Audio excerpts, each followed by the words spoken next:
Guys, grabe ang dami talaga. Wala kami ni Carol na. Wow! Sabay. Wow! Hi! Kasama ko naman si Carol. Anting na naman kami ng makakainan.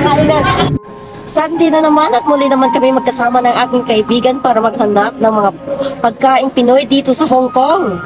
Nandito kami ngayon sa Wan Chai, Hong Kong, mga kabilas, at mag-e-exit kami dito sa Exit C sa MTR Station para hanapin ang mga kainang Pinoy dito. Mayroon naman kasi kaming nabalitaan na pagkain Pinoy dito sa Hong Kong at masarap na mga sinigang or bulalo or nilaga, mga kabilas. Kaya dali-dali na kaming pumunta dito at hanapin ang kainang Pinoy dito, mga kabilas, dahil na-miss na talaga namin kumain ng mga sinigang. Nandito na kami ngayon, nakikita na namin kung saan ang restaurant na pwede naming makainan. At ito ang tinatawag na Central J Restaurant, mga kabilas, at sabi nila mga pagkain Pinoy daw na nandito. Kaya tingnan natin, tara, pasok tayo. Sinalubong na kaagad kami ng nagbabantay sa pinto, mga kabilas, at binigyan kaagad kami ng table. Siyempre, papwesto na naman kami ng aking kaibigan at mag-feeling mayaman.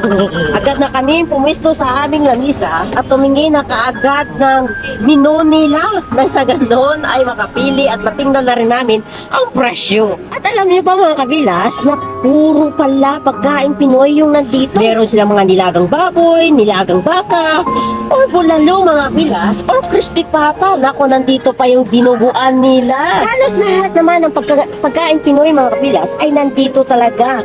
Lahat ng mga hinahanap namin nandito na. Parang wala ka na talaga ang hahanapin pa. Ngunit, nag-try muna kami ng isa para sa ganun makita namin kung gaano nga ba karami ang server nila. Kaya nag-order na lamang kami ng sinigang na baboy dahil yun naman talaga ang paborito ko. Agad nila kami binigyan ng drinks namin, mga kabilas, yung Coca-Cola with lemon. Isa pala itong resto bar, mga kabilas, at pagdating ng hapon, mayroon pala silang mga banda dito or karaoke. At dumating na ang aming order na sinigang, mga kabilas. Ang laki pala ng mangkok nila. Guys, grabe ang dami talaga. Wala kami ni Carol na. Buti na lang pala. Hindi ko nagdala ba tayo ng ulam. Muntik pa kami mag-order na natin isang sinigang, sobrang dami pa. Ayan na.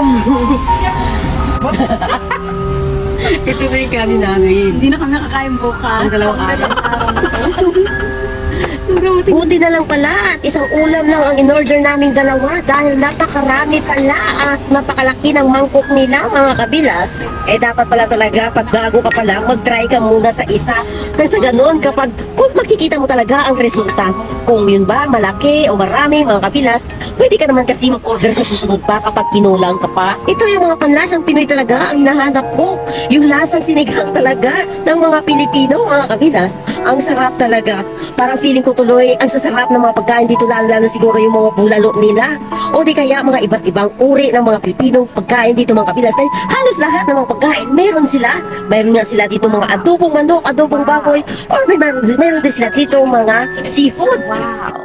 Sabi pa naman namin kapag kinulang kami, mag-o-order kami ulit. Pero naku, parang bundat na talaga ang tiyan namin dito. Dahil sa sarap ng pagkain at sinigang nila, nakakamiss talaga, mga kabilas, lalo na yung Coca-Cola nila, ang laki ng baso. Wow, thank you Lord, at bundat naman ang tiyan namin dito. Ngayon, magbabayad na tayo ng bill natin dito. Alam nyo, minsan, ikain na lang talaga natin lahat ng stress natin. Mapapakinabangan pa talaga natin dito. Hanggang sa muli na